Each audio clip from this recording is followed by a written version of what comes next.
महाकारुणिक तथागत भगवान गौतम बुद्ध, परमपूज्य बोधिसत्व डॉक्टर बाबासाहेब आंबेडकर यांच्या आदर्श प्रतिमांना आणि विचारांना अभिवादन करून आयुष्यमान सुरेशजी लोखंडे यांच्या या वास्तूमध्ये आपण आजचा वर्षाभासाचा कार्यक्रम या ठिकाणी संपन्न करत आहोत.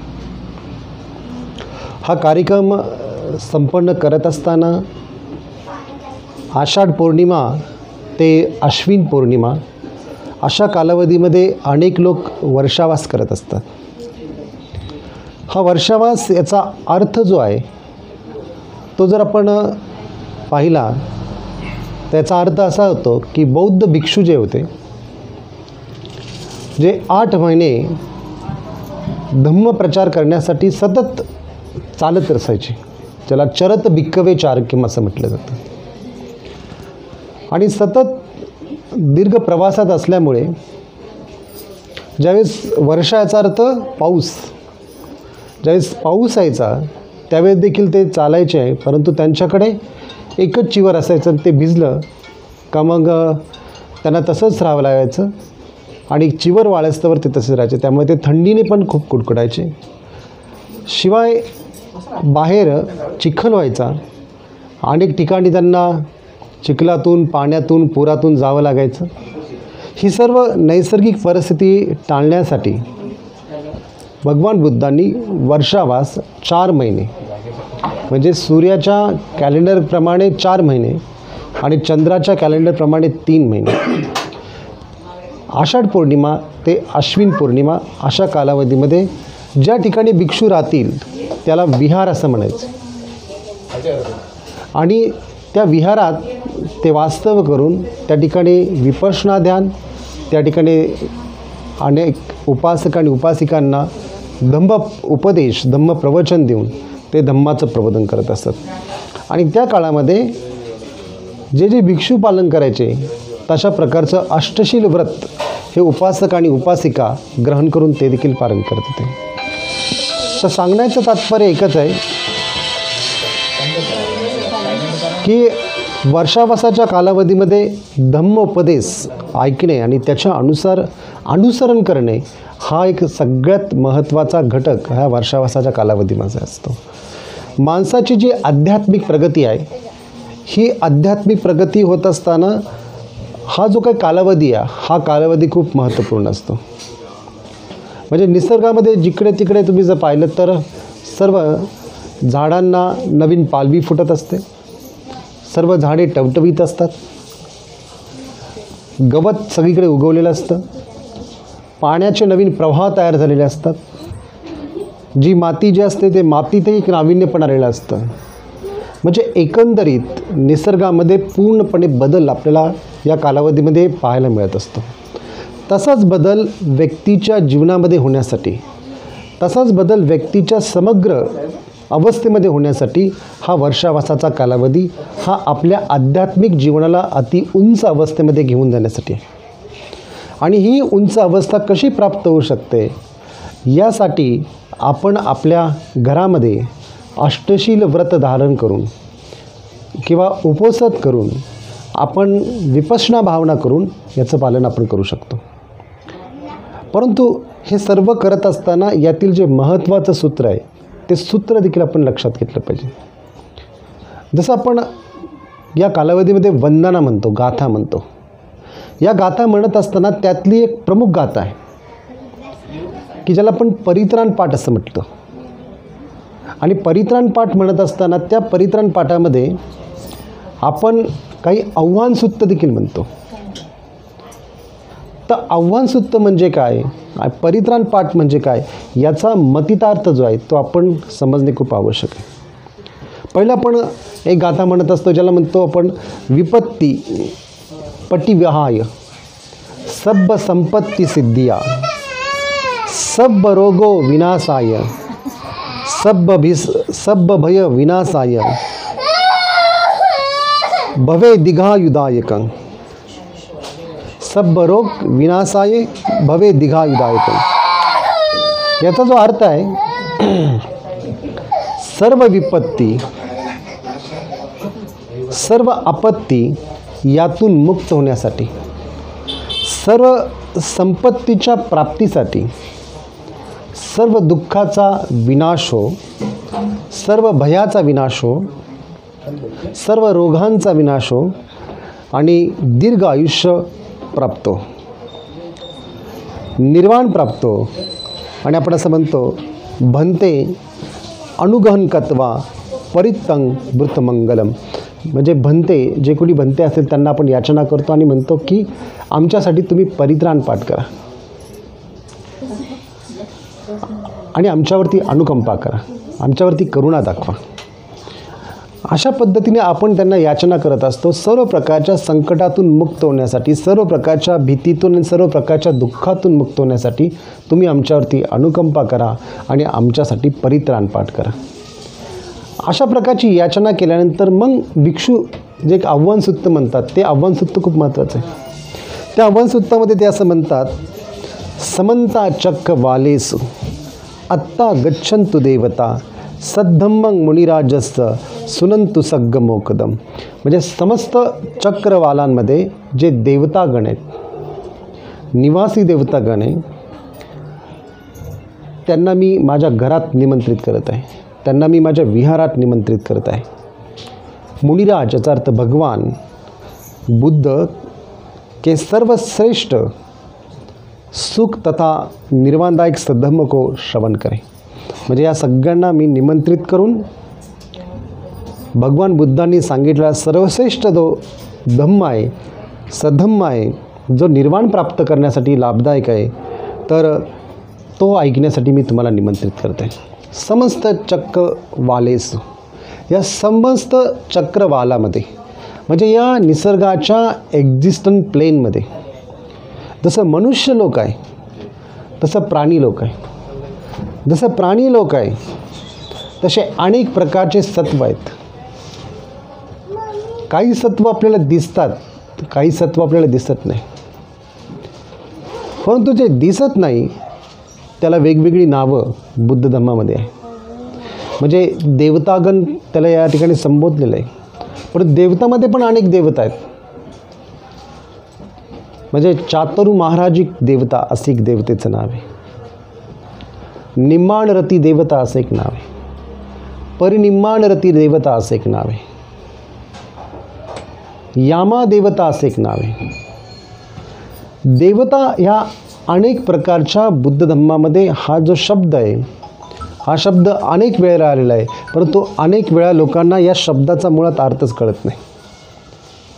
देवता याचा अर्थ काय, तर देवता याचा अर्थ असं एक एक्झिस्टंट प्लेन, असं एक लोक की ज्या लोकांमध्ये अशा प्रकारच्या सत्वांचं अस्तित्व आहे. आणि हे अस्तित्व कशाच्या आधारे, ते अस्तित्व लाईटच्या आधारे, लाईट ऊर्जेच्या आधारे हे अस्तित्व आहे. म्हणून ते त्यांची नावं म्हणत असताना आपण निम्माणरती, म्हणजे जे स्वतः निर्माण करतात, लाईट तयार करतात, त्याला म्हणजे निम्माणरती. प्रकाश जे प्रकाशित आहेत त्याला ते निम्माणरती, जे प्रकाशित नाही त्याला परिनिम्माणरती असं म्हटलं जातं.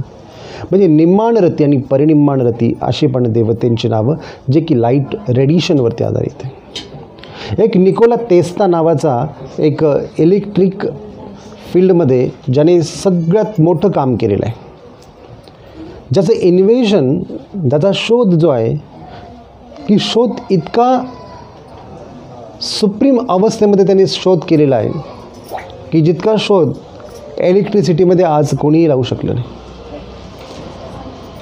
त्यांनी असं म्हटलं, जेव्हा ऊर्जा 10,000 मेगावॅटच्या पुढे जाते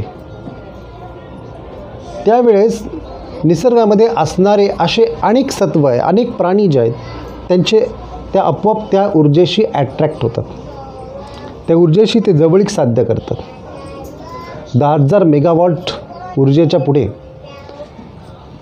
आणि ती जी ऊर्जा आहे, ती ऊर्जा जेव्हा त्यांना त्या ऊर्जेशी संपर्क येतो तेव्हा ते सत्व प्रकाशित होतात, तेव्हा ते सत्व दिसतात, आपल्या डोळ्यांना दिसतात.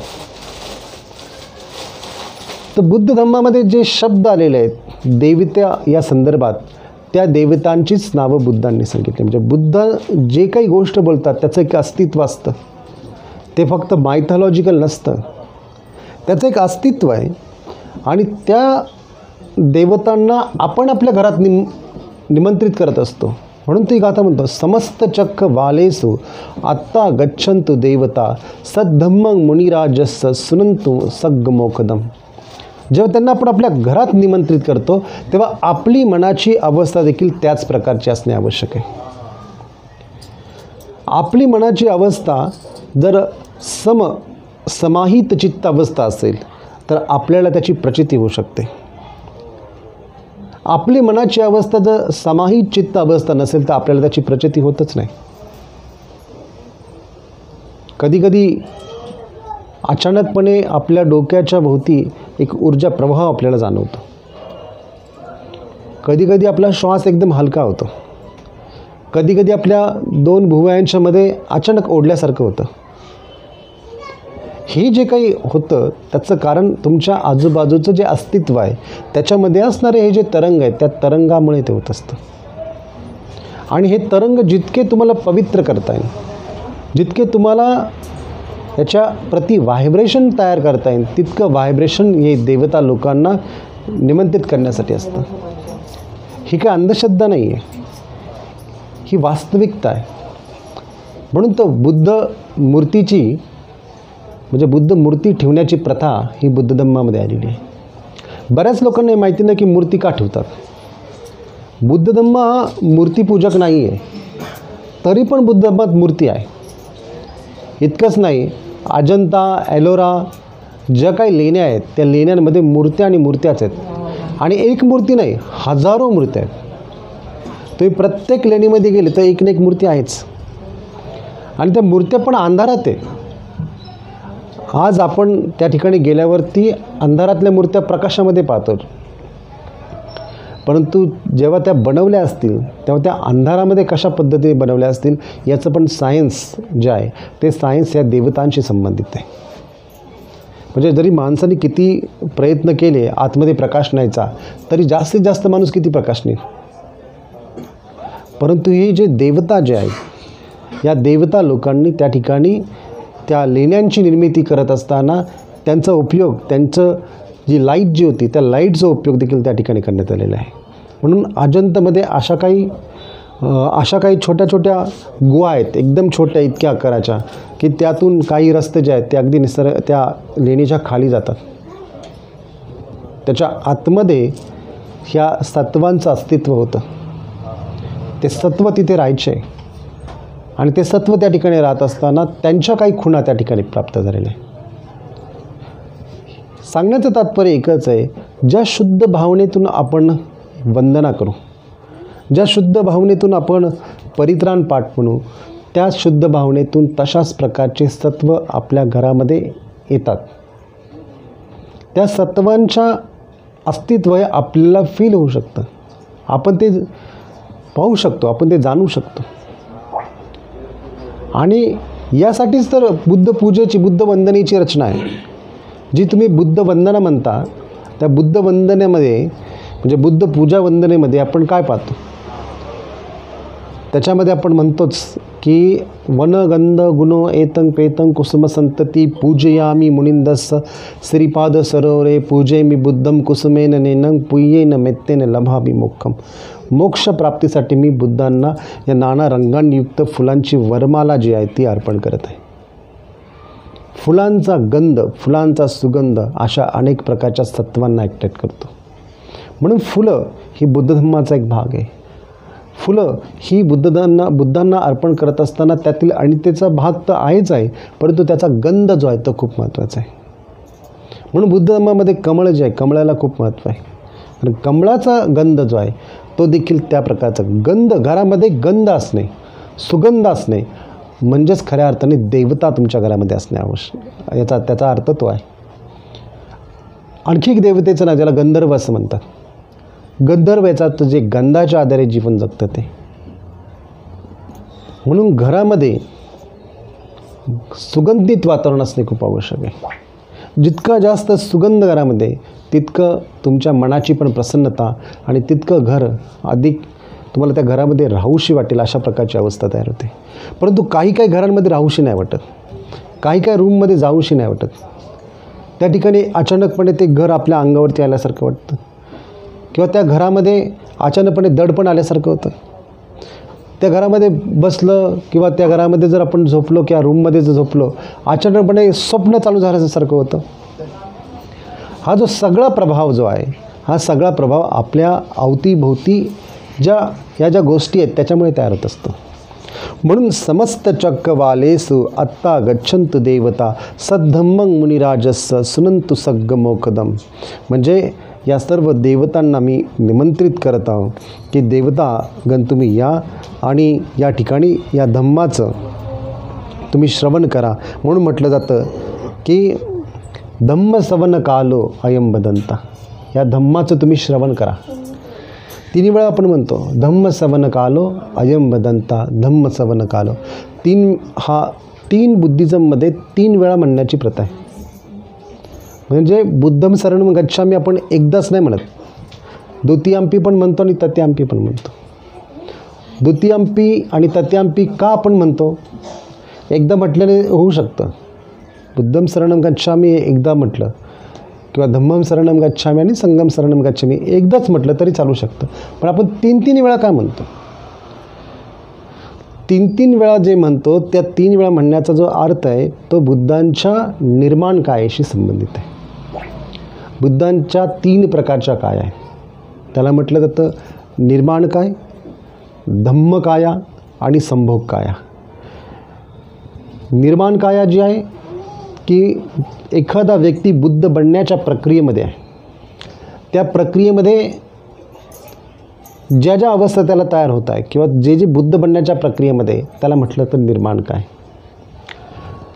बुद्धांचं अस्तित्व नाही आहे आत्ता, म्हणजे शरीराने नाही आहे, परंतु चेतनेने जे अस्तित्व आहे या निसर्गामध्ये आहे. या निसर्गातलं जे अस्तित्व ज्याला की आपण आकाश नंतायतन, म्हणजे आकाशासारखं ज्याचं अस्तित्व बनलेलं आहे त्याला आकाश नंतायतन असं म्हटलं जातं. तसं जे बुद्धांचं अस्तित्व आहे त्याला धम्म काय असं म्हटलं जातं. शरीर आणि मनाने युक्त जे अस्तित्व आहे त्याला संभोग काय असं म्हटलं जातं. आणि अशा 3 कायेने युक्त असल्यामुळे आपण 3 वेळा प्रणाम करतो. बुद्धम नमामी म्हणतो, धम्मम नमामी म्हणतो आणि संगम नमामी म्हणतो. याही पलीकडे जर आपण विचार केला तर हे 3 वेळा म्हणण्याचं कारण का, की पहिल्यांदा जेव्हा तुम्ही म्हणाल त्यावेळेस इतकं मन जागृत नसेल, थोडंसं तंद्रा असेल, थोडंसं आळस असेल. दुसऱ्यांदा म्हटलं तर थोडंसं त्याच्यापेक्षा चांगली अवस्था असेल आणि तिसऱ्यांदा म्हटलं तर थोडीशी जागृत अवस्था आपल्याला आलीच असेल. म्हणून 3 वेळा म्हणण्याची प्रथा आहे. इतकंच नाही तर संपूर्ण जे बुद्ध धम्माचं जे काय त्रिपिटक आहे हे त्रिपिटक 3 वेळा लिहिलेलं आहे. म्हणजे प्रत्येक गोष्ट 3 वेळा आहे, प्रत्येक वाक्य 3 वेळा आहे. आणि जेव्हा फॉरेनर्स लोकांनी याचं ट्रान्सलेशन केलं तेव्हा ते म्हटलं की 3 वेळा काय लिहिलं आहे. तर 3 वेळा लिहिण्याचं एकच कारण आहे, ते त्यांच्या शरीराशी संबंधित आहे. असे जे शरीर आहेत या शरीरांची देखील प्रचिती आपल्याला होऊ शकते. म्हणून बुद्धांची धम्मकाया याच्याशी कनेक्शन करण्यासाठी मूर्तीची रचना करण्यात आली. मूर्ती ही बुद्ध धम्मात येण्याचं कारणच बुद्धांच्या धम्मकायाशी संपर्क आहे. आणि आपण करत असलेली वंदना ही बुद्धांच्या धम्मकायाशी संबंधित आहे. म्हणून तर आपण याच्यात व्हायब्रेशन्स तयार करतो, याच्यामध्ये आपण ध्यान करतो आणि या ध्यानाच्याद्वारे त्यांच्याशी कनेक्शन करत असतो. तर सांगण्याचं तात्पर्य काय, तर हे सर्व देवतागण त्यांना आपण निमंत्रित करतो. असे अनेक प्रकारचे देवतागण आहेत, त्यांना निमंत्रित करतो. पाण्यामधले असतात, भूमीवरले असतात. हे या ठिकाणी दिलेले आहे आपण भूम्माच देवा, याचा अर्थ भूमीवरली देवता. त्याचप्रमाणे सर्व काळामध्ये असणारे देवता, त्याचप्रमाणे यक्ष, देव, ब्रह्मायू याचा अर्थ ब्रह्म नाही, ब्रह्मायू याचा अर्थ या संपूर्ण जे काही पृथ्वी जे आहे या पृथ्वीला ब्रह्मांड असं म्हटलेलं आहे. म्हणजे पृथ्वीचं जे अस्तित्व ज्या स्पेसमध्ये आहे त्याला ब्रह्मांड असं म्हटलं आहे. या ब्रह्मांडामध्ये असणारा जो प्रमुख आहे त्याला ते म्हटलेलं आहे ब्रह्मायू. तर यांना मी आमंत्रित करत आहे. तर अशा अनेक प्रकारच्या गोष्टी याच्यामध्ये आलेल्या आहेत. जसं आता याच्यामध्ये आलेलं आहे राजतत्वा, राजापासून रक्षण. चोरतत्वा, चोरापासून रक्षतो, मनुष्यत्वा, मनुष्यापासून रक्षण, अमनुष्यत्वा, जे मनुष्य नाही त्यांच्यापासून रक्षण, अग्नी, अग्निकतोवा, याचा अर्थ अग्नीपासून रक्षण, उदकतोरा, उदक याचा अर्थ पाणी, जल यापासून रक्षण, जे आज जी काय परिस्थिती पुराची आहे त्याच्यापासून रक्षण होण्याचं जे की टेक्निक बुद्धांनी सांगितलेलं त्या काळामध्ये होतं ते आजही लागूच आहे. पिसाचतोवा, पिसाच याचा अर्थ आपल्या सगळ्यांना माहिती आहे की पिसाच याचा अर्थ आपण काय समजतो, भटकलेली आत्मा. पण पिसाच याचा अर्थ भटकलेली आत्मा नाही, पिसाच याचा अर्थ मानसिक दशा. आणि ती मानसिक दशा जी आहे ती जशी प्रत्येक व्यक्तीमध्ये असली तशी ती मानसिक दशा आजूबाजूला प्राण्यांमध्ये पण असते, म्हणून त्याला पिसाचतोवा असं म्हटले. खाणुकतोवा याचा अर्थ खुंटा, खुंटा काटा आपण म्हणतो त्याला. खाणुकतोवा, कणकटतोवा, अशा अनेक प्रकारच्या गोष्टी आहे. त्याचप्रमाणे नक्षत याचा अर्थ नक्षत्र, जनपद याचा अर्थ राजा. त्याचप्रमाणे जे लोक अधार्मिक आहेत त्याला असद्धम्मतोवा म्हटलं, अधार्मिक लोकांपासूनही रक्षण. असंदिटतोवा, त्यांनी याच्यात बरेचसे जे काही सांगितलेलं आहे की त्याच्यामध्ये रौद्र, हत्ती, घोडा, मृग, बैल, कुत्रा, साप, कुदृष्टी, विंचू, मणिधर साप, चित्ता, हे बुद्धांच्या काळातले शब्द आहेत आणि यामध्ये या सर्व गोष्टी अंतर्भूत आहेत. आणि यातून आपलं रक्षण हो यासाठी आपण वंदना करत असतो, परित्राण पाठ यासाठी करत असतो. तर माणसाच्या जीवनामध्ये या गोष्टी आहेच. माणसाचं जीवन सर्वसाधारण जीवन नाही. माणसाच्या जीवनामध्ये आपण किती जरी म्हटलं उच्चतम गोष्टी आपल्याला साध्य करायच्या तरी या गोष्टींची प्रचिती त्याला येतच असते आणि या गोष्टीमध्ये मनुष्य अडकतच असतो. तर या गोष्टीतून बाहेर पडण्यासाठी या प्रकारच्या परित्राण पाठाची रचना केलेली आहे. आता माणसाचं जे जीवन आहे या जीवनामध्ये जीवनाचे जे साध्य आहे, जीवनाचं जे उद्दिष्ट आहे हे प्रत्येक व्यक्तीचं वेगळं आहे. कुणाचं जे उद्दिष्ट आहे ते उद्दिष्ट म्हणजे काही ना काही आपल्या जीवनामध्ये आपल्याला करिअर करायचं आहे, नोकरी प्राप्त करायची, किंवा मुलाबाळांचं आपल्याला व्यवस्थित सगळं लग्न वगैरे या सगळ्या गोष्टी त्यांचा प्रपंच करायचा आणि आपल्याला निवांत व्हायचं. अशी एक जीवनाची दृष्टी आहे. आणि ही जी जीवनाची दृष्टी आहे ती सहज आपल्याला मिळालेली, ती कोणी सांगितलेली नाही, ती सहज आपल्याला प्राप्त झालेली. म्हणजे एक जीवन आपल्याला सामाजिक अवस्थेतून प्राप्त झालेलं आहे आणि दुसरं जीवन आपल्याला प्राप्त झालेलं आहे ते मात्र आपलं मानसिक आहे. मानसिक अवस्थेमध्ये सुख आहे, मानसिक अवस्थेमध्ये समृद्धी आहे, मानसिक अवस्थेमध्ये सगळ्या गोष्टी आहे, सगळी स्वप्न त्या ठिकाणी समाविष्ट आहे. परंतु या स्वप्नांचं किंवा या सगळ्या गोष्टींची जी अवस्था जी आहे या अवस्थेसाठी किंवा सुख आणि शांतीसाठी आपण आपल्या जीवनामध्ये कोणतेही प्रयत्न करत नाही. आपल्या जीवनामध्ये जर आपण सुख आणि शांतीसाठी प्रयत्न केले तर आपलं जीवन बदलून जाईल. म्हणजे रोज जर तुम्ही तुमच्या घरामध्ये ध्यान जर केलं तर ध्यानातून अनेक गोष्टींचा विकास होईल. रोज जर तुम्ही तुमच्या घरामध्ये योगा जर केला तर अनेक व्याधीपासून आपण मुक्त होऊ. किंवा मुद्रा विज्ञान जे आहे, मुद्रा विज्ञान त्याचा जरी प्रयोग केला तर आपण त्यातून मुक्त होऊ, म्हणजे सर्व प्रकारच्या रोगातून मुक्त. म्हणजे बुद्ध धम्मामध्ये तुम्ही बुद्धांच्या हाताची मुद्रा पाहता ही या प्रकारची. योगामध्ये त्याला असं स्वरूप दिलेलं आहे, या प्रकारची मुद्रा आहे. ही मुद्रा तुम्ही 15 मिनटं केली तर तुम्हाला सर्व प्रकारचे जे आजार निर्माण होतात त्या सर्व आजारातून मुक्तता होऊ शकते आणि एक पॉझिटिव्ह एनर्जी आपल्यामध्ये तयार होऊ शकते. कारण आपल्या शरीरात खूप पॉझिटिव्ह एनर्जी आहे, आपण त्या एनर्जीला कधी फील नाही करत. जर तुम्ही असं बसला या स्वरूपात तर तुमच्या बोटांमधून एक ऊर्जेचं सर्कल तयार होईल आणि हे ऊर्जेचं सर्कल एक प्रोटेक्टिव्ह सर्कल असेल. जरी तुमच्याजवळ कोणी व्यक्ती आला तर त्याच्या नेगेटिव्ह वेव्स तुमच्यामध्ये येणार नाही. म्हणून बऱ्याच वेळा तुम्ही पाहता की या पद्धतीने लोक बसतात, याचा अर्थ त्यांची ऊर्जा त्यांच्या अवतीभोवतीच प्रोटेक्ट स्वतःला करत असते.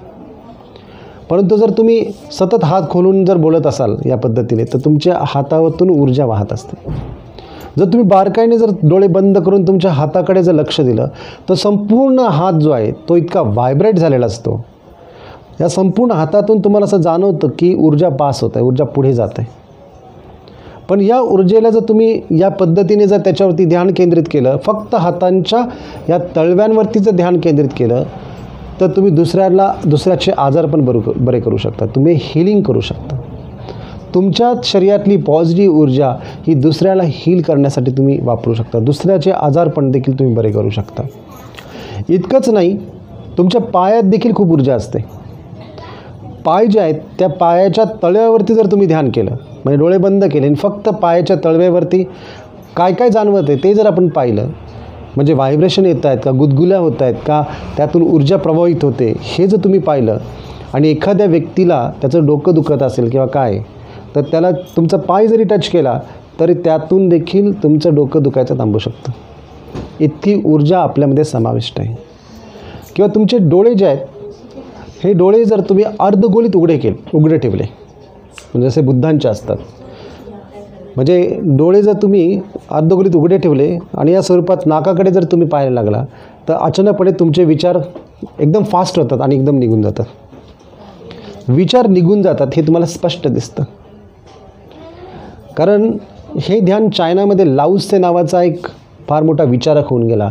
त्याने या ध्यानाची प्रक्रिया शोधून काढलेली आहे की तुम्ही तुमच्या नाकाच्या शेंड्याकडे पहा, तुमचे डोळे स्थिर होतील, तुमची बुबळे स्थिर होतील. तुमची बुबळे स्थिर झाली का तुम्हाला झोप पण तितकीच शांत येऊ शकते. आणि डोळ्यातली जी ऊर्जा आहे ती कधीच वेस्ट होत नाही, ती वाया जात नाही. डोळ्याची ऊर्जा खूप महत्त्वाची असते. माणसाचं जीवन जे आहे ते कुठे समाविष्ट असतं तर डोळ्याच्या ऊर्जेमध्ये असतं. तुम्ही कधी डोळे उघडे ठेवून एखादा व्यक्ती मृत झालेला पाहिला नसेल. प्रत्येक व्यक्तीचे डोळे बंद असतात. एखाद्या व्यक्तीचा मृत्यू झाला तर डोळे बंद जरी त्यांनी केले नाही तर आपण करतो. त्याचं कारण हे आहे की डोळे उघडे राहिलं का ऊर्जेची आवश्यकता भासते. आणि कुठल्याही धर्मग्रंथात सांगितलं नाही की डोळे हे मृत्यूच्या क्षणी उघडे का राहत नाही. इतकंच नाही तर तुम्ही बारकाईने बघता हाताच्या मूठ पण मिटल्या जातं जेव्हा माणसाचा मृत्यू होतो त्यावेळेस.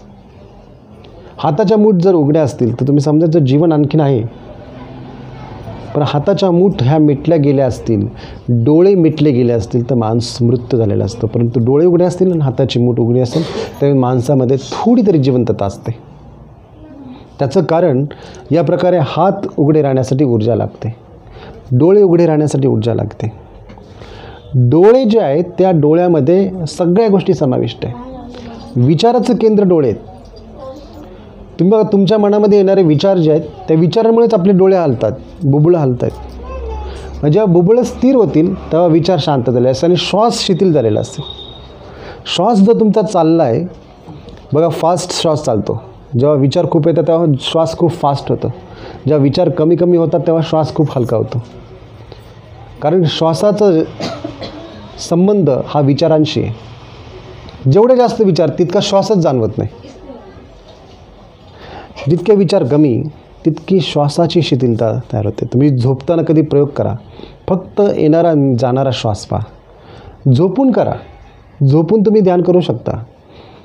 झोपायचं आणि फक्त श्वासाची प्रक्रिया पाहिजे, किंवा झोपायचं आणि पोटाची प्रक्रिया पाहिजे. कारण श्वास नाकाने आपण घेत नाही, श्वास पोटापर्यंत जात असताना तो पोटाने श्वास चाललेला असतो. लहान मुलांचा बघा पोटाने श्वास चालतो. त्याच्यामुळे लहान मुलामध्ये एक वेगळं सौंदर्य आपल्याला पाहायला मिळतं. जितका श्वास हा पोटाने चालेल तितकं तुम्हाला विचारशून्य अवस्था मिळेल. तुम्ही कधी जापानीज बुद्धांच्या मूर्त्या पाहिल्यात का? जापानीज बुद्धांच्या मूर्त्या ज्या आहेत त्यांचं पोट खूप मोठं असतं.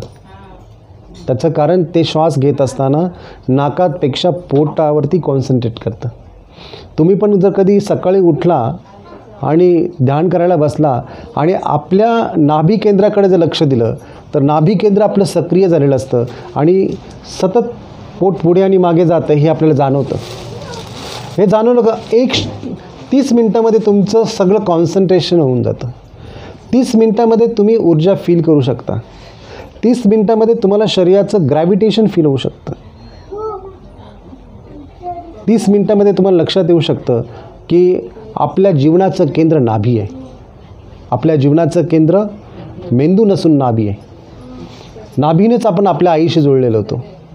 नाभीनेच आपला श्वास आणि नाभीनेच आपलं अन्न आणि पाणी ग्रहण करण्याची क्रिया चाललेली होती. आपला जन्म झाला आणि नाभीशी आपला संपर्क तुटला. परंतु नाभी केंद्र खूप महत्त्वाचं केंद्र आहे आणि नाभी केंद्रात सगळ्या भावभावना समाविष्ट आहे. तुम्ही बघा, आनंद झाला तर पोटातच आनंद झाल्यासारखं वाटतं, भीती वाटली तरी पोटातच ओढल्यासारखं होतं. कधी झोक्यामध्ये बसला असेल तर लक्षात येत असं की झोका जितका खाली जाईल तितका पोटामध्ये गोळा आल्यासारखं होतं, ओढल्यासारखं होतं. सर्व भावभावनांचं केंद्र हे आपलं पोट आहे, आपली नाभी आहे. आणि त्याच्यावरती जर आपण ध्यान केंद्रित केलं तर अनेक प्रकारच्या गोष्टी आपल्या लक्षात येऊ शकतात. एक वेगळं स्माईल, एक वेगळं स्मित हास्य आपल्या चेहऱ्यावरती उमटू शकतं. म्हणून हे सर्व जीवनाची केंद्र आहेत. या जीवनाच्या केंद्रांवरती आपण कधीही लक्ष देत नाही आणि धम्म या केंद्रांशी संबंधित आहे. इतकंच नाही, दोन भुवयांच्यामध्ये जर तुम्ही कधी कॉन्सन्ट्रेशन जर केलं, रात्री झोपताना जरी केलं, तर तुमची सगळी झोप ही बदललेली असेल. सगळी झोप जी आहे ती ध्यानामध्ये रूपांतरित होते. झोप येते शरीराला, परंतु शरीर ध्यान करत राहतं. आणि आपण कधी शरीराला संधी देत नाही ध्यान करायची. आपण स्वप्न पाहतो, पण ती सगळी स्वप्न आपली पहाटेची असतात. आपल्याला डीप झोपेतली स्वप्न कधी पाहता येत नाही. डीप झोपेमध्ये पण स्वप्न असतात आणि डीप झोपेतली जी स्वप्न असतात त्याचा संबंध म्युझिकशी असतो, त्याचा संबंध कलरशी असतो. कलर, म्युझिक अशा पद्धतीने आपल्याला अनेक गोष्टीची प्रचिती येऊ शकते या डीप झोपेमध्ये. अगदी डीप ध्यानामध्ये आणि डीप झोपेमध्ये सेम अंतर आहे. डीप ध्यानामध्ये त्याच गोष्टीची प्रचिती येते आणि डीप झोपेमध्ये त्याच गोष्टी प्रचिती येते. आणि म्हणून एक स्वप्नांचं एक विज्ञान आहे आणि स्वप्नांचं विज्ञान, या विज्ञानावरती आपण फक्त आपल्या वरवरच्या स्वप्नांना आपण माहिती करतो. आपल्याला कोणती स्वप्न माहिती आहे? आपण आपल्या जीवनाशी संबंधित सुखदुःखाची स्वप्न माहिती आहेत, पण आध्यात्मिक स्वप्न लोकांना माहिती नाही. एक लीड बीटर नावाचा एक थिओसॉफिकल सोसायटीचा एक फिलॉसॉफर होऊन गेला. त्याने सायन्स ऑफ ड्रीम नावाचं एक पुस्तक लिहिलेलं आहे आणि त्या पुस्तकामध्ये शरीराशी संबंधित स्वप्न कोणती आहे, तुमच्या अंतर्गत शरीराशी संबंधित स्वप्न कोणती आहे आणि तुमच्या निर्वाणिक शरीराशी संबंधित स्वप्न कोणती याच्या संदर्भातलं केलेलं विश्लेषण आहे. म्हणजे खूप डीप विश्लेषण आहे. आपण बुद्धधम्माच्या अगदी खूप वरवरच्या लेवलला आहे. बुद्धधम्म हा खूप सूक्ष्म आहे. खूप सूक्ष्म म्हणत असताना त्याच्यात ह्या ज्या गोष्टी आहेत ज्या तुमच्या जीवनामध्ये तुम्ही अनुभूती त्याच्या घेऊ शकता, त्याची प्रॅक्टिस तुम्ही तुमच्या घरामध्ये करणे खूप आवश्यक आहे. फॉर एक्झाम्पल, जे तुम्ही प्राणायाम करता हे प्राणायाम गुडघ्यावरती बसूनच आपण करतो, पण हे प्राणायाम जर तुम्ही 108 वेळा केले, 108, तर तुमचं हे केंद्र सक्रिय होईल आणि डोक्याच्या भोवती एक ऊर्जा प्रभाव तुम्हाला जाणवेल. इथं कोणतीही गोष्ट विदाऊट कारण नाही. इथं प्रत्येक गोष्ट कारणांनी युक्त आहे आणि कारणांनी युक्त गोष्ट असल्यामुळे इथे प्रत्येक गोष्टीमध्ये आनंद कसा येतो, तो आनंद हा तुमच्या या सर्व प्रॅक्टिसवरती अवलंबून आहे. म्हणून तुम्ही तुमच्या घरामध्ये या प्रकारची प्रॅक्टिस करणे खूप आवश्यक आहे. घर जितकं सुंदर करता येईल, घर जितकं सौंदर्यपूर्ण करता येईल, घरामध्ये जितकं चांगलं वातावरण तयार करता येईल, तितकं आपल्या जीवनामध्ये चांगलं वातावरण तयार होत असतं. म्हणून जपानमध्ये एक वॅबी साबी नावाची टेक्निक आहे. वाबी साबी याचा अर्थ काय की प्रत्येक गोष्ट अनित्य आणि प्रत्येक गोष्ट ही इनपरफेक्ट, याचा अर्थ परिपूर्ण नाही आहे. आणि प्रत्येक गोष्ट जी आहे त्या प्रत्येक गोष्टीमध्ये ती अनित्य असल्यामुळे त्याचं सौंदर्य आहे. म्हणजे साधा तुटलेला कप, त्या कपाला जर तुम्ही जोडलं तर अनित्यता, म्हणजे आता तो कप नित्य नाही आहे, तो अनित्य आहे, तो पुन्हा तुटू शकतो, तो आपण कितीही जोडलं तरी तुटू शकतो. याची प्रचिती येण्यासाठी जपानीज लोक जे आहेत, छोट्या छोट्या ज्या गोष्टी आहेत, जुन्या पुराण्या गोष्टी आहेत, त्या गोष्टींचा उपयोग सौंदर्य निर्माण करण्यासाठी करत असतात. कारण की घर जसं असेल तसंच आपलं जीवन असेल. तुमची आजूबाजूची जीवन पद्धती कशी आहे त्याचा पूर्ण इम्प्रेशन तुमच्यावरती असतं ना. आपल्यावरतीच नाही, आपल्या सर्व कुटुंबावरती, आपल्या बाळांवरती, सगळ्यांवरती त्याचं इम्प्रेशन असतं. आपण जे बोलतो तेच ते करत असतं. म्हणून घरातील प्रत्येक गोष्टीला तुम्ही जाणीवपूर्वक हात लावा आणि योग्य ठिकाणी तुम्ही ठेवा. त्या गोष्टीतून तुम्हाला सौंदर्य तयार होईल. कोणतीही वस्तू घ्या, फक्त जाणीवपूर्वक जर ठेवली तर ती गोष्ट वैशिष्ट्यपूर्ण होऊन जाते. मग कोणतीही गोष्ट, मग घर सजवण्याची टेक्निक त्यांच्यामध्ये विकसित झालेली. फुलं सजवण्याची टेक्निक जपानीज लोकांनी विकसित केली. त्याचप्रमाणे घरामध्ये जितका स्पेस रिकामा असेल, रिकामा स्पेस माणसाला, म्हणजे माणसाचं मन जे आहे त्या मनामध्ये जास्तीत जास्त मन भरून नाही टाकत, व्याप्त नाही करत. तुम्ही बघा, ज्या घरामध्ये वस्तूच नाही ते घर आणि ज्या घरामध्ये खूप वस्तू आहे ते घर, याच्यामध्ये काही फरक आपल्याला जाणवतो का? जिथे वस्तू नाही तिथे काय कसं वाटतं? तिथे शांत वाटतं. आणि जिथे खूप वस्तू असतात तिथे काय वाटतं? जडपण वाटतं, दडपण वाटतं. म्हणजे वस्तूंचा पण परिणाम आपल्यावरती असतो. म्हणजे जापानीज लोकांमध्ये जास्त वस्तू ते वापरतच नाही. जितक्या आवश्यक वस्तू आहेत तेवढ्याच ते वापरतात. घराचा उपयोग खूप चांगल्या पद्धतीने करतात. घर सजवतात, घरामध्ये पॉझिटिव्ह वेव्स तयार करतात. उठताना बसताना घरामध्ये चांगल्या पद्धतीचं वातावरण तयार करत असताना जी लयबद्धता तयार करतात, ती लयबद्धता ही आपल्या जीवनामध्ये तयार होणे खूप आवश्यक आहे. तशा प्रकारचं संगीत आपल्यामध्ये तयार होणे खूप आवश्यक आहे. आणि त्याची जर निर्मिती आपण करू शकलो तर जीवनामध्ये ज्याला पारमिता आपण म्हणतो ना, त्या पारमिता आपण प्राप्त करू शकतो. पारमिता याचा अर्थ पूर्णत्व. बुद्धमत पारमिता सांगितल्या बुद्धांनी. बुद्धांनी कोणत्या पारमिता पूर्ण केल्या? दानाची, शीलाची, अधिष्ठानची, सत्याची, ध्यानाची, त्याचप्रमाणे प्रज्ञाप्राप्तीची. अशा ज्या 10 पारमिता सांगितलेल्या आहेत, या 10 पारमिता याचा अर्थ पूर्णत्व, दान करण्याच्या वृत्तीची पूर्ण परफेक्ट अवस्था ही बुद्धांनी साध्य केली. शील पालन करण्याची परफेक्ट अवस्था त्यांनी साध्य केली. परंतु या सगळ्या ज्या ॲक्टिव्हिटी आहेत त्या बहिर्गामी आहेत आणि अंतर्गामी ॲक्टिव्हिटी वेगळ्या आहेत. अंतर्गामी ज्या ॲक्टिव्हिटी आहेत आपल्या शरीराच्या, की जेवढी जागृती आपण साध्य करू तितकं मन समयातील अवस्थेमध्ये जातं. म्हणजे जीवन जे आहे हे बहिर्गामी आणि अंतर्गामी असं आहे. बहिर्गामी जीवन म्हणत असताना आपल्याला हे सगळं दिसतं की आपल्याला काय करायचं आहे, आणि आपण सगळं आपल्या टाईममध्ये करत असतो. थोडाफार आपला पुढे मागे उशीर होतो, परंतु टाईममध्ये ह्या सगळ्या प्रक्रिया चाललेल्या असतात. पण अंतर्गामी याच्यामध्ये टाईमच नसतो. अंतर्गामी जीवन पद्धतीत टाईम नाही. मुळामध्ये भूतकाळ, भविष्यकाळ आणि वर्तमान काळ असे काळच नाही.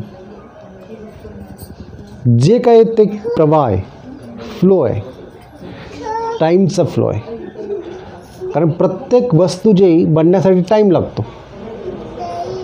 एक छोट्या रोपट्याचं मोठं झाड बनायचं असेल तर त्याला टाईम लागतो, आणि आपल्याला म्हातारपण यायचं असेल तर त्यालाही टाईम लागतो. म्हणजे वस्तूचं रूपांतरण होण्यासाठी टाईमची आवश्यकता आहे, परंतु बुद्धत्व अवस्थेसाठी टाईमची आवश्यकता नाही आहे. बुद्ध अवस्था ही चेतनेवरती अवलंबून आहे, कॉन्शियसनेसवरती अवलंबून आहे. जेवढे कॉन्शियस आपण असो प्रत्येक वस्तूविषयी, प्रत्येक गोष्टीविषयी, प्रत्येक अवस्थेविषयी, तितके तुमचे ब्रेनचे सगळे सेन्स जे आहेत ते सेन्स विकसित होतात. आणि ब्रेनचे सेन्स सगळे विकसित झाल्यानंतर ब्रेन बियॉन्ड द टाईम, म्हणजे वेळेच्या पलीकडे जातं.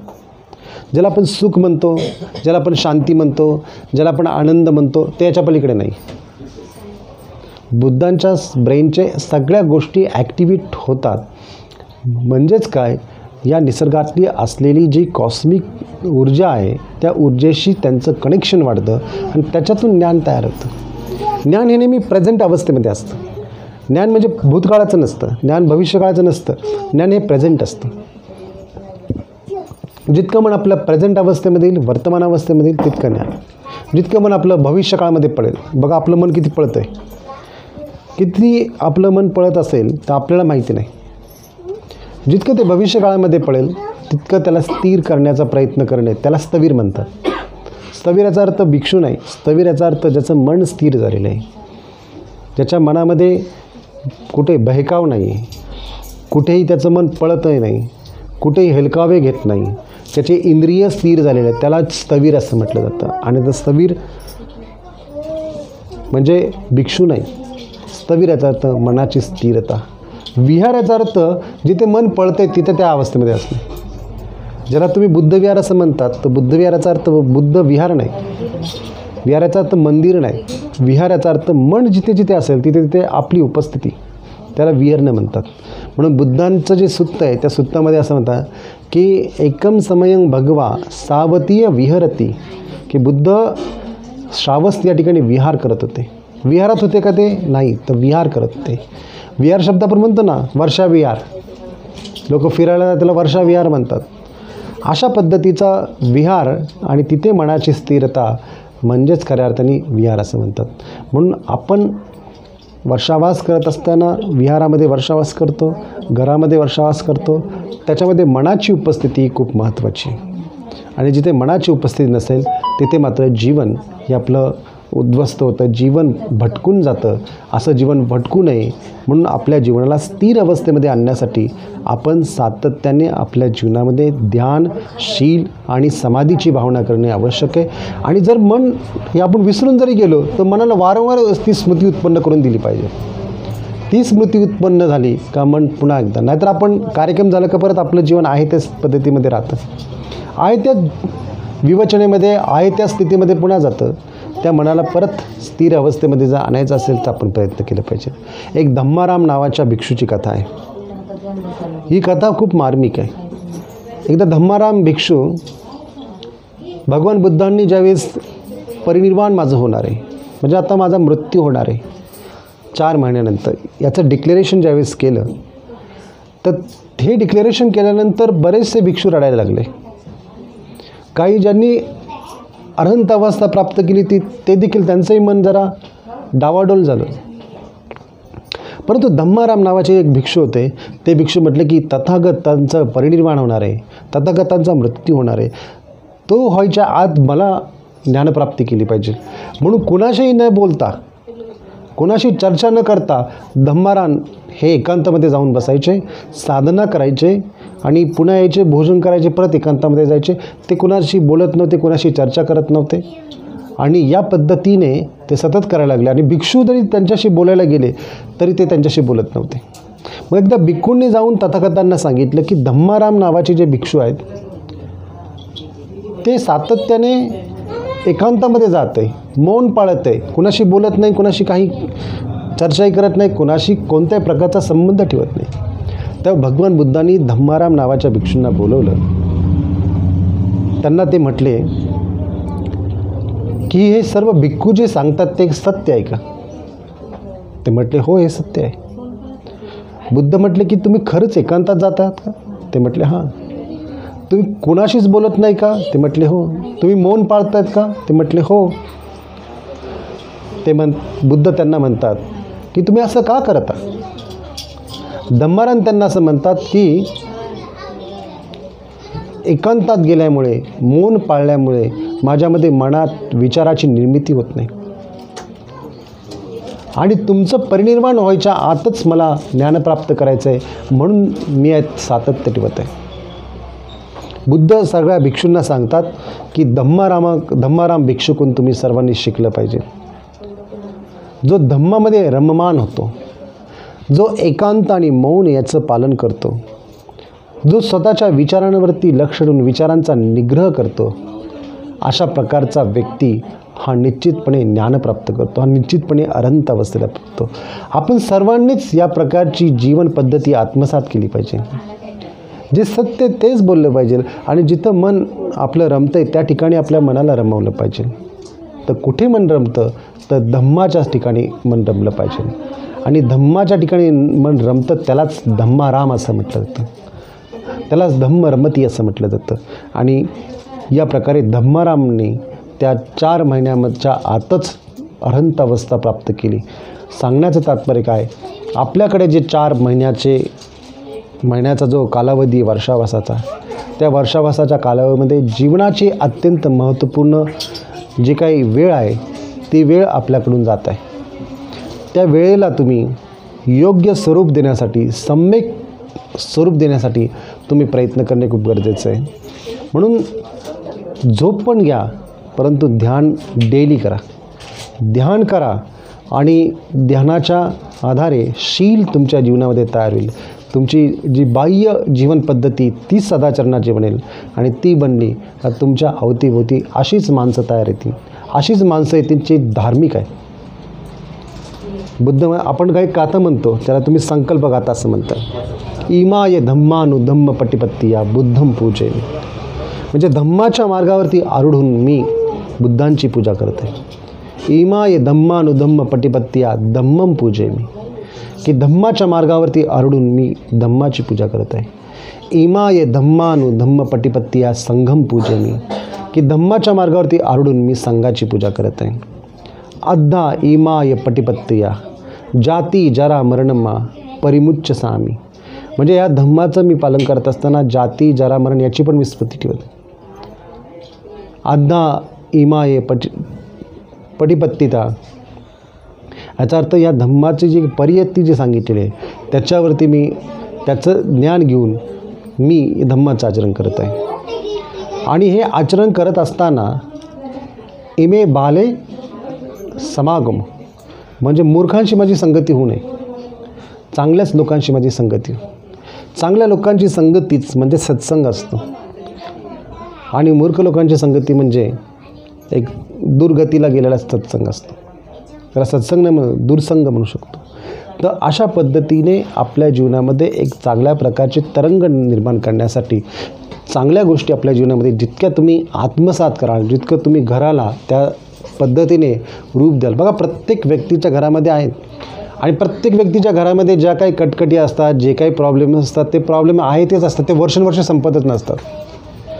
ते प्रॉब्लेम जर आपल्याला संपवायचे असेल तर आपल्याला आपल्या जीवनामध्ये या पद्धतीने जर आपल्या जीवनाचा विकास केला तर मात्र होऊ शकतो. म्हणून घराची स्वच्छता, घरामध्ये सुगंधितपणा, घरामध्ये रोजची वंदना, घरामध्ये रोज दिवा लावणे, म्हणजे तेलाचा दिवा लावणे, मेणबत्तीचा नाही, तेलाचा दिवा लावणे, घरामध्ये सुगंधित अगरबत्ती लावणे, फुलं ठेवणे, फ्रूट्स ठेवणे, या सगळ्या गोष्टी तुम्हाला एका अशा रिच्युअल अवस्थेमध्ये जरी नेत असल्या तरी ही रिच्युअलिटी आपल्या डेली रुटीन लाईफच्या रिच्युअलिटीपेक्षा वेगळी आहे. ही रिच्युअलिटी तुम्हाला तुमच्या जीवनाच्या एक ज्याला की अंतर्मय जीवनामध्ये जी दृष्टी आहे ती दृष्टी निर्माण करणारी होऊ शकते.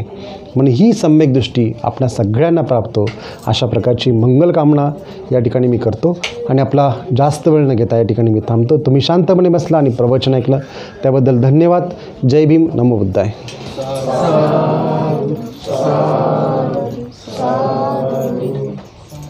काय प्रश्न असतील ते विचारा, तुम्हाला कोणाला विचारायचे असतील तर. हां, विचारायचं होतं. जसं तुम्ही आता सांगितलं जॅपनीज लोकांचे काही टेक्निक्स असतात घरामध्ये, वास्तूमध्ये ज्या गोष्टी ते फॉलो करतात, तर बऱ्याचशा म्हणजे मला प्रश्न होता की त्यांची जी सिटिंग अरेंजमेंट असते ती उंचावरती अशी नसते. हो, ते खालीच का असते? खाली असते कारण त्याचं कारण जे आहे की खाली आपण जर बसलो तर आपल्या शरीरातील जे नाड्या ज्या आहेत त्या नाड्यांचं जे हलनचलन आहे किंवा त्याचं जे ॲक्टिवेशन जे आहे ते ॲक्टिवेशन खाली बसल्याने जास्त होतं आणि खुर्चीवरती बसल्यावरती ते कमी होतं. खुर्ची आणि खाली बसल्या याच्यामध्ये फरक आहे. मग घरी समजा आपल्याला ते सिटिंग अरेंजमेंट करायची असेल तर मग ते आपण ते जे कडक स्पंजच्या ज्या गाद्या असतात ते खाली ठेवून म्हणजे तसं करू शकतो? तसंही करू शकता. मॅट किंवा कार्पेट या पद्धतीने आपण करू शकतो. पण जितकं खाली बसाल तितकं जास्त तुम्हाला ना शरीरात मणक्याचा त्रास होईल ना दुसरा कोणता त्रास होईल. तितकं शरीर जे आहे हे अगदी शुद्ध बनत जातं. बुद्ध बघा पद्मासन अवस्थेमध्येच आहे. बुद्धांची एकही मूर्ती अशी नाही जी पद्मासन अवस्थेमध्ये नाही. मग आता लोकांनी नवीन मूर्त्या बनवल्यात की ज्याच्यामध्ये बुद्ध अगदी वेगळ्या स्टाईलमध्ये वगैरे दाखवलेत, परंतु वास्तविकता आहे की बुद्ध नेहमी पद्मासन अवस्थेमध्ये आहे. आणि पद्मासन अवस्थेमध्ये जर आपण बसलो तर आपल्या शरीरामध्ये सगळेच नाड्या ज्या आहेत आपल्या शरीरातल्या त्या ॲक्टिवेट होतात. म्हणून या ठिकाणी पद्मासन अशी स्थिती किंवा खाली बसण्याची पद्धती आहे. असं आहे, तर आपण करू शकतो, असं काही नाही. बुद्ध नेहमी असं असं